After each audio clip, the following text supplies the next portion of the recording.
Liverpool is home to one of the most culturally diverse communities in the world. The city has links to every corner of the globe. One of the largest ethnic groups living within the city is the Chinese community.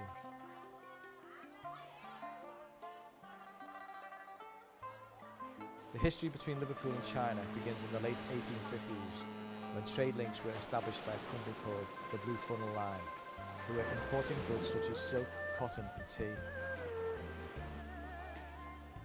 Some of the Chinese seamen who were working aboard the ships decided to settle in Liverpool and open up their own businesses to cater for the Chinese seamen that would arrive at the docks. The area between Cleveland Square and Frederick Street became a hotspot for shops, cafes and boarding houses.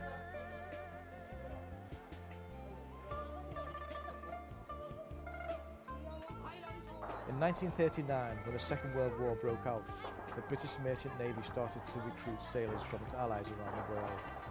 20,000 sailors from Shanghai, Hong Kong and Singapore were brought to Liverpool, as the city was used as a reserve pool for the sailors. When the war had ended, there was complications with the Chinese sailors getting repatriated. This was because of the ongoing fighting on the domestic fronts of China and Japan, which meant that sailors had to stay in Liverpool. Many of them would start a new life here, some getting married and starting families. Not long after, the British government abruptly began the repatriation process, meaning Chinese sailors were forcefully sent back to their homeland, leaving behind their devastated wives and children in Liverpool.